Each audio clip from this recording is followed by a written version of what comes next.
All right, what's going on, guys? Welcome back to Quick Sticks. We are back with another episode, just James and I this week. How are we doing, James?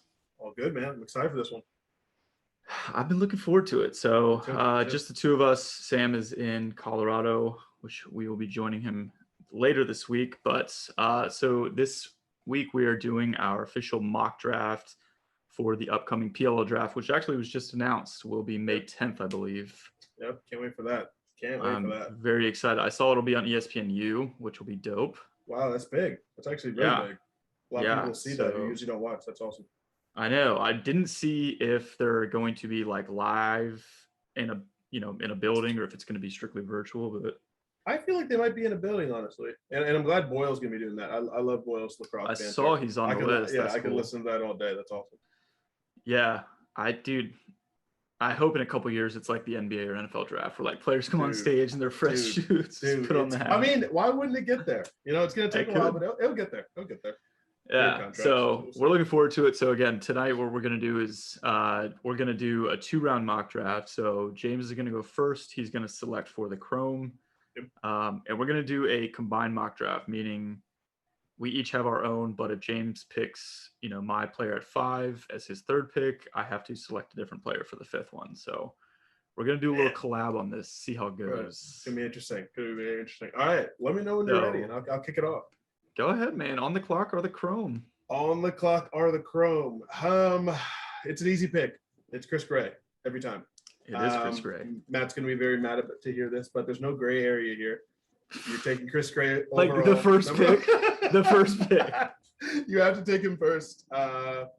He's an awesome shooter. He's a creator. He can actually come out of the box as well. Crazy to think that probably by the time this episode goes up, he might have beaten Thompson's record for points in a career. And he might be first all time, which is wild. You take him at 1, he's available. That's it. Chris Gray. Yep. I saw him Sunday. Yeah, that's a lock. So pick number 2, the Atlas are on the clock. This is the same deal. It's Matt Moore. Attack is not a huge need for the Atlas, but we were talking earlier this week, like you're seeing this prevalent in other sports now. We went to the Redskins picking Chase Young at 2. It's not necessarily a need for them, but Matt Moore is the same as Chris Gray. It's a guy you don't pass on. You can't. If the Atlas do, the Redwoods will happily take him at 3. So I'm going Matt Moore, attack UVA. All right. Well, that just got fun for me. Did you not have him at 2? I actually didn't, man. I had him at 3. I had the Redwoods taking him. So Matt Moore is off the board. Not a problem at all. We can adapt. Now, as far as availability, I can go with something quick like a midfielder, but I'm going to go with what I think the Atlas actually need. So, Redwoods. What the Redwoods actually need. So I'm actually going to push up my Jack Hanna pick. Wow. This is going to make this because I have to keep like a tab of who's been picked because I'm going to forget. Yeah. So wow, Jack Hanna. Okay, Hanna, all right, let's hear why. Amazing athlete, man. He has a very smooth game. I actually just watched some of his highlight tape. I mean, you kind of have to think about if he's taken, second now. I mean, think about who he gets to play with. Like that's. I mean, it could be Jack Hanna and Miles Jones on the same line. He's also one of the best outside shooters, I think, as far as midfielders go, who's available. So Jack Hanna. I'm just gonna put mid. Yeah. Wow. Well. Yeah, this is gonna be fun. I did not have Jack Hanna there. I had him coming up, but. Okay. So I feel like the first 5 are gonna be easy, and then it's gonna take some thinking. For sure. So Archer's at 4. I struggled with this because the Archers stocked up on midfielders a ton last year. It's true. But none of them really filled. I mean, some of them are playing well, but I think that's still one of the biggest gaps. So I'm going with the hometown pick. I'm going to Kai Montgomery. Wow. Okay. Wow. Just messing up my board. Okay. No, I mean, it's the right pick. It's the right pick. Yikes. I mean, I feel like, and we were talking about this right before, but his stock has just skyrocketed recently with the way he's playing. Yeah, it has. And now that you talked about him, I have to can I tap on some of my Nakai notes that I had on here? Sure. because I think there's some things about this kid that a lot of people may not know. Why is that? What's up? No, it's just deleting my Your other ones? so, name's also so hard to spell. No, wait, that one with the copy paste, honestly. But he's made himself such a better passer over the last few years at Duke. He kind of has like what Miles had his senior year. We can almost see slides coming before they did. And I don't know, maybe you didn't know this, but dude, he has 19 ground balls this season. I actually did know that because I just looked it up. You never think that unless you looked it up. Dude, that is as much as his first 3 years at Duke combined. That's wild. That is absolutely crazy. And he has like 37 goals. Like, dude, he crazy stats. He deserves to be this high, and that's the right pick. So, I mean, it was not easy, but the funny thing is, I think this draft, especially with this few teams, is you're gonna see, and something you don't see in larger drafts is like defensive picks, meaning they don't necessarily need this guy, but like that might be a player that you just want to keep the Atlas from getting again. Yeah, it's kind of it's like we don't need him, but I really can't have him on said team. Because... Like, can you imagine if the Atlas end this draft with Matt Moore and Nakai Montgomery? Jesus. God, good luck. Because that's, I mean, that would be Nakai and Romar Dennis, dude. Those are your guys coming downhill. Yikes. Okay. All right. Well, let's see who the Atlas are getting. Yeah, and I definitely have that ready. Even though you took my pick. So I'm gonna say a name out loud, but it's actually not going to be him. I really wanted to say Brett Kennedy because I had them taking him a little later. A note about the Atlas that a lot of people maybe didn't realize is that they only had 3 points the entire season from long poles last year. 3 points, which like in the PLL, that's super low. So I was thinking about that, but honestly, as far as availability, we have to go Logan. Logan Wisnauskas is the right pick. Wow, both attacks? For sure, absolutely. Because like, think about this: both the guys they're picking can both come out of the box, both of them. Oh yeah, especially Logan. So, dude, God, one of the best shooters in the class. They call him Groot for a reason. I mean, he's probably the most accurate shooter I've seen from the outside in years. So, it's easy. It's easy. Logan, big guy, dude. Oh my God, that would be disgusting, honestly. You guys were gonna have to prepare for how much shit talking Sam is gonna do after this draft. Yeah, but I don't know. I have a little note in here. I think it's more important for people to mesh than talent. I think we saw that last night. So, that's very true. Very true. So people kind of forget that, which is why I had Logan go to the Whip Snakes because he's from Maryland. But so what you got? So I originally had your Chaos taking Jack Hanna at 6. Wow. Okay. I think it's too early for my other pick, so I'm gonna go. I mean, it has to be Jonathan Donville, midfielder from Maryland. Wow. And the main reason I say that is because he's a Canadian player. You didn't like the Brett Makar? You like the defender? I mean, I do, but well, I also had another defender going higher to the Redwoods, but okay, all right. Yeah, I gotta go Jonathan Donville. Because we were just talking again about this is a very attack-heavy draft. Yep. I mean, as you can see, we've already got 3 attacking in the top 5 picks taken, but it's obviously not a need for the Chaos. Midfielder's not really a need. Yeah, I mean, again, I only had Atlas taking them at 5 strictly as a defensive pick because they didn't want another Canadian doing the Chaos. Right, you're right, because that would work so well. God, that would work too well. So that's good. That's good. I like that. Jonathan D. I mean, kind of like what we were saying though, man. Couldn't one of these teams just like pick Asher, Nothing, like in the first round, and just absolutely because this isn't based on years and years of draft picks, dude. I mean, we don't know. So.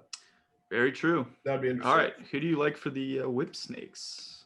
So I'm going to bump up my draft then from the second round. I'm actually going to go Gibson Smith from Georgetown. He's a defenseman, and I've watched probably 4 or 5 Georgetown games, and their defense is so good, like amazingly good. and he has 13 caused turnovers this year, and he has 37 ground balls in the playoffs haven't even started. I mean, I don't think nothing else needs to be said. So Gibson Smith, Georgetown. Gibson Smith. Okay, I was gonna make sure. Great defender. Yeah, I actually was reading into him a lot just because he's one of the guys that's not real. I mean, defensive guys are not typically the household names, but sure. Yeah, I mean, dude, his stats are just crazy, insane on paper. They're nuts. So I think he would add a lot to them really quickly. And honestly, it's the only thing I've seen in Inside Lacrosse is Georgetown's the only team that can take down the Terps this year, and it's because of guys like him.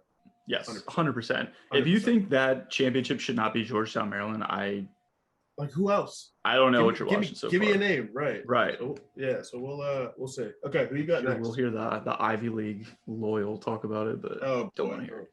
We're not gonna. All right. So wrapping up the first round. This is interesting. So I think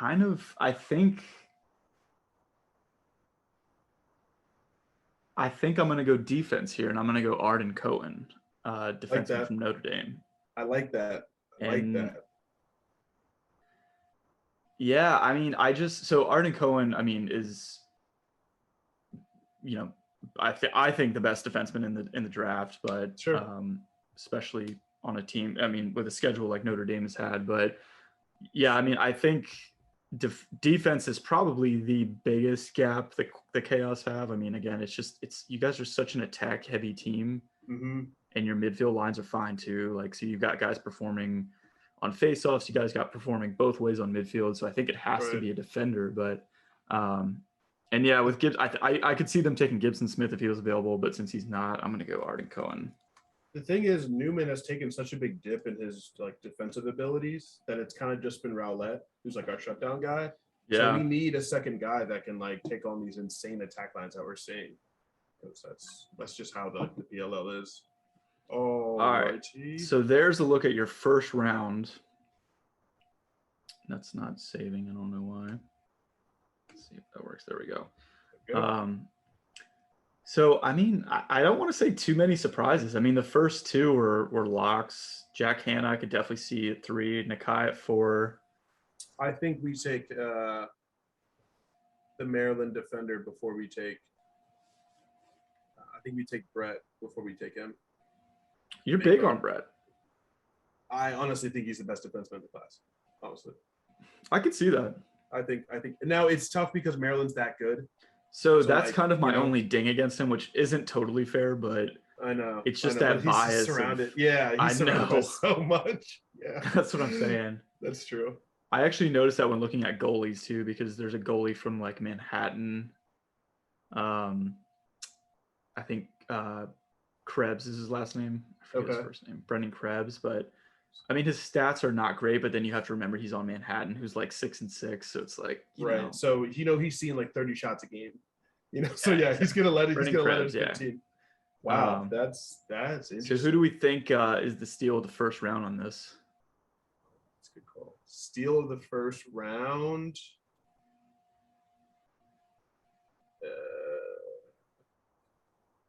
Honestly, I think it's Jack Hanna. At 3? Wow. I mean, kinda. Because think about this. So sorry. It's the pick 1, but it's what the Redwoods get, bro. We're talking Miles Jones, Perkovic, and Jack Hanna. True. That's insane. That's true. I didn't think about the teams that they were on. Think about so not just off the cuff third pick, but just kind of what they're going towards. And then I guess the other side of this is what Matt Moore is going to play with Jeff Teat. That's scary. Matt Moore and Logan. I mean, dude, come on. That lineup of Teat, Logan, and Matt Moore. Are you kidding me?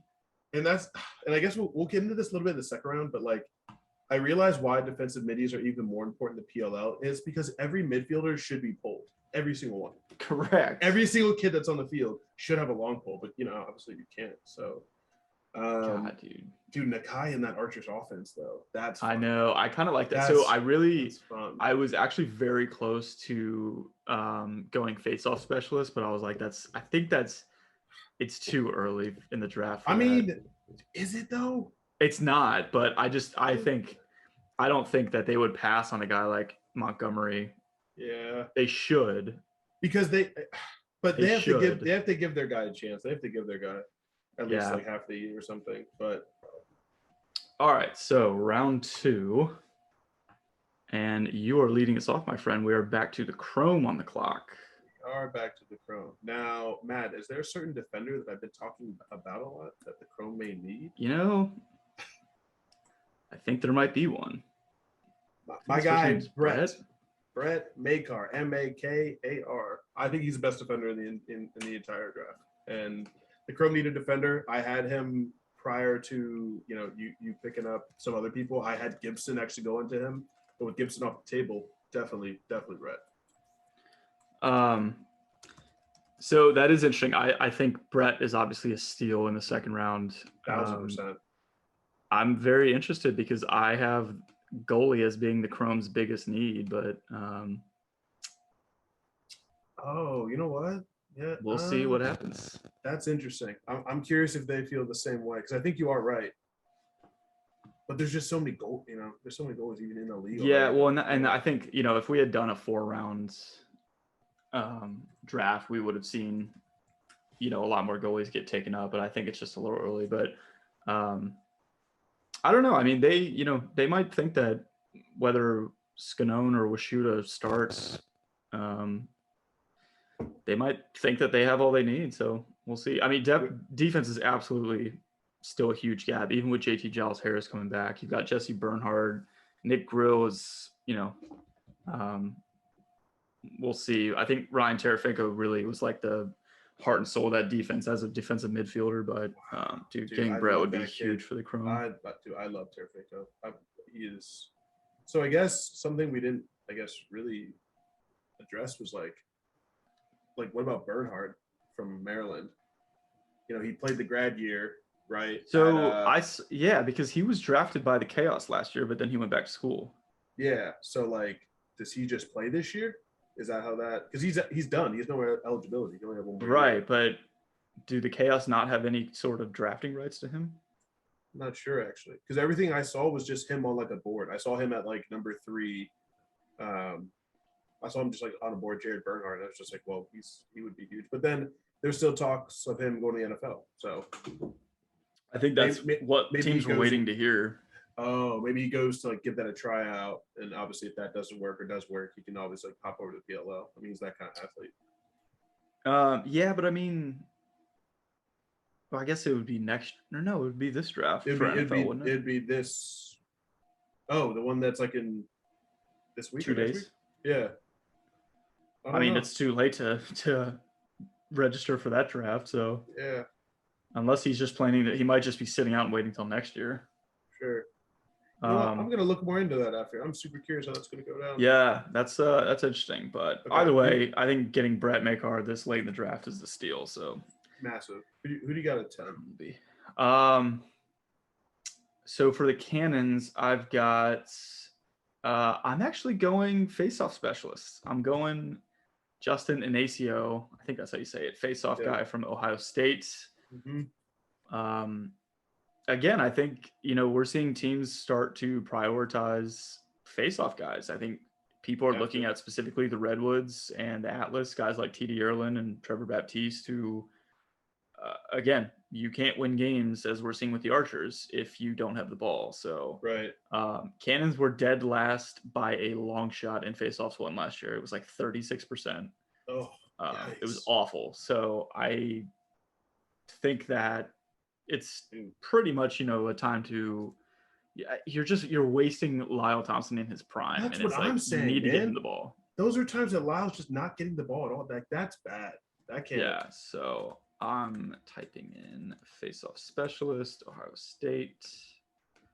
There we go. So mine's gonna be a little different now. Back to the damn Atlas. I feel like the Atlas are every other pick in this draft. Seriously. Wow.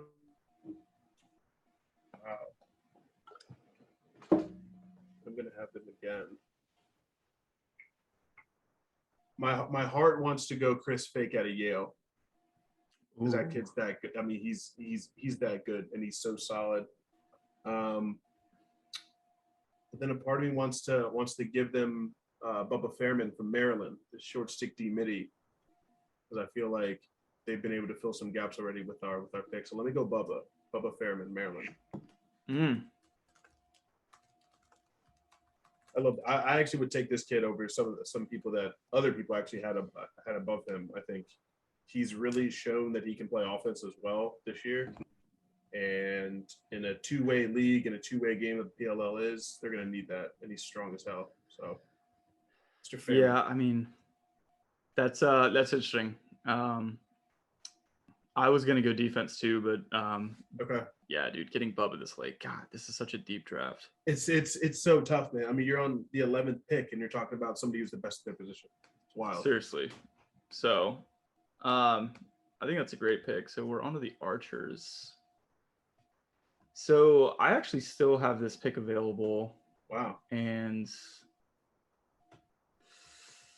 this is actually tough because I had I'm going goalie. Okay. I had Chrome taking a goalie with their first pick in the second round, okay. Owen McElroy, but damn. So I'm gonna go Owen McElroy, goalie from Georgetown. So solid. So I actually didn't know this, but so Adam Gittleman's actually the only goalie on the Archers roster right now. So they're absolutely drafting one. That means they're definitely drafting one. Yeah, I mean Adam Gittleman is not anywhere on the hot seat by any means, but you need at least a secondary goalie in case something happens to him. So right. Not to mention there's some games that the goalie's just not seeing the ball, you get benched. That happens all the time. Correct, absolutely. Or like we even talked about, like switching goalies at halftime. First half, second half. Not being benched for the rest of the season, but just for that game. So right. Owen McElroy, I think there's a few second-tier goalies behind him, but he's, I think, the best in the draft. So for sure, you got to go with him. But wow, pick. Solid pick.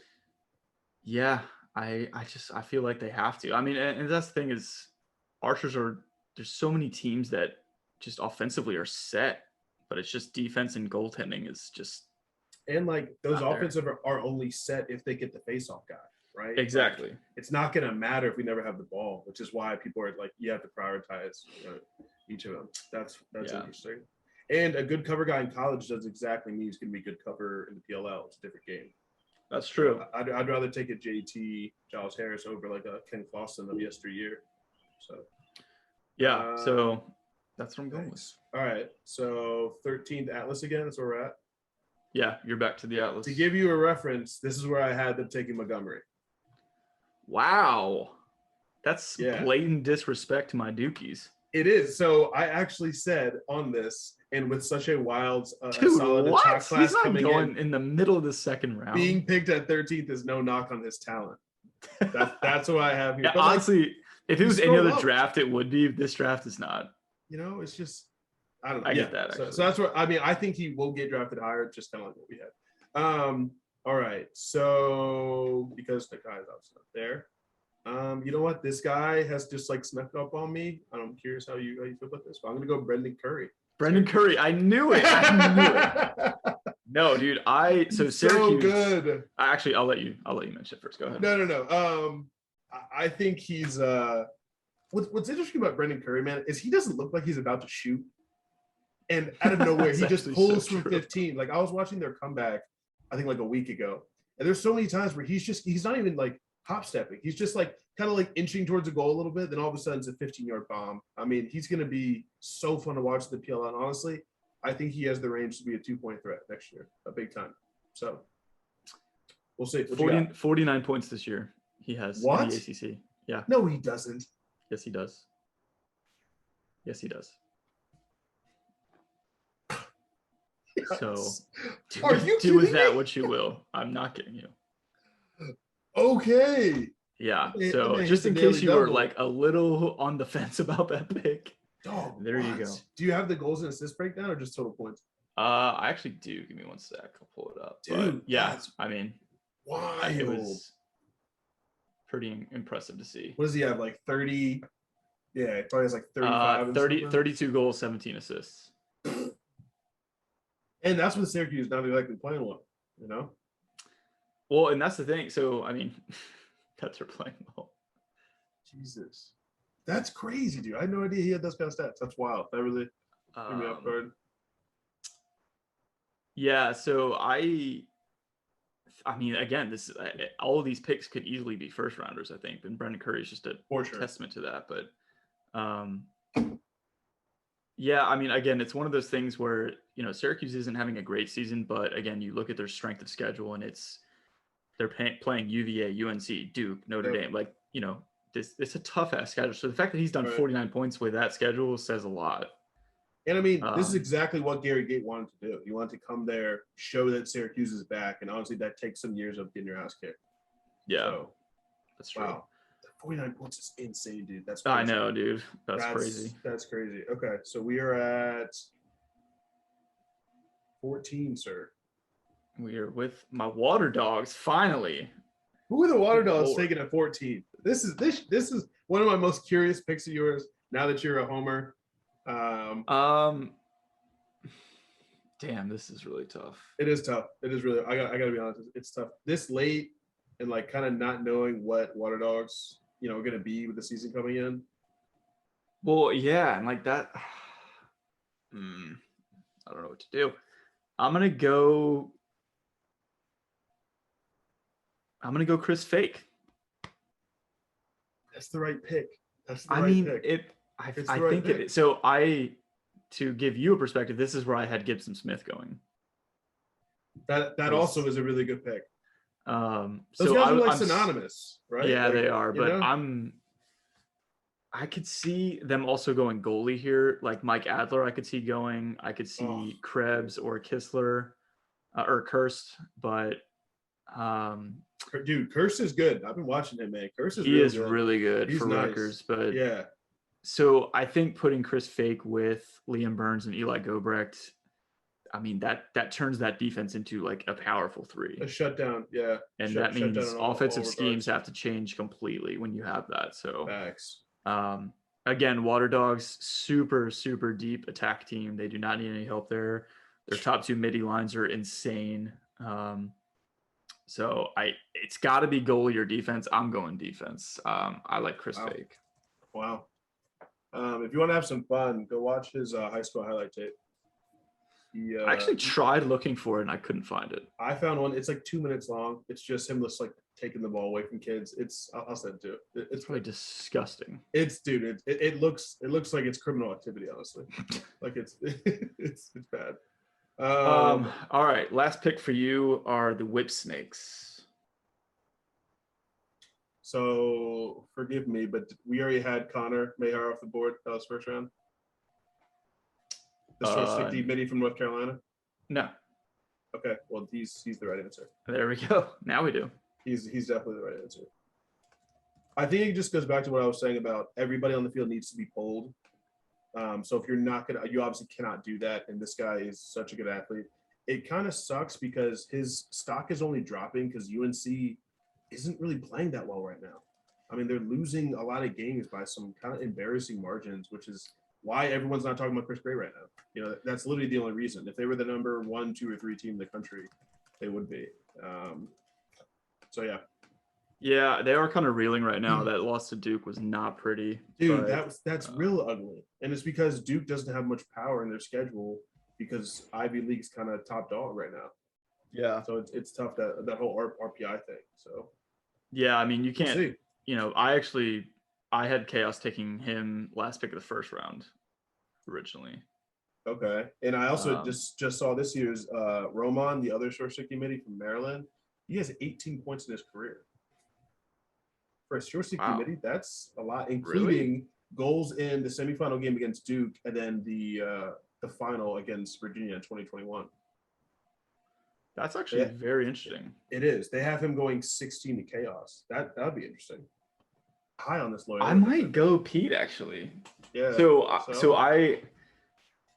let me go back to my original draft because I had you guys taking Connor Mayhar in the first round, but then I actually also had you taking Roman Pugliese, the SSDM from Maryland. But I think I like Pete LaSalle better. I think I like Petey better. Wow, he has 28 career points. That's crazy. I think I have to go Petey LaSalle here. Do you guys? I mean, because faceoffs were a pretty big weakness for you guys, right? Absolutely, 100%, Okay. 100%.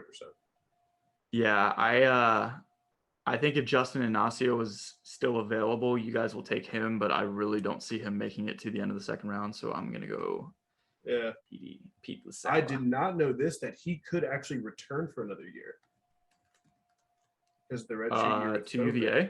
Yeah. Oh, he's a They're COVID saying kid. they're saying the kid from Lehigh is likely returning to school. In addition, after redshirt again, LaSalle could return too, but if he declares, he's an easy. They have him. This is in that mock draft from Reddit. They have him number 10 go to the Cannons. After Wow. Chris Fake, you know, yeah. So you were just saying Yeah. because Sisselberger is going back to school. That's actually official now. Oh, he is going back to school. Yeah, at least Paul Carcetera wrote, or Whoa. he had a side list of players that he's been told are going back to school, and Sisselberger's on there. Because he is the number, I would say, 1B behind LaSalle as far as defensive guys. Some people have him as number 1. For sure. I think I would have him at 1. That's interesting. Yeah. So Wow. They have to play the long game. So yeah, I think I would go Pete here if for some reason LaSalle does return to school.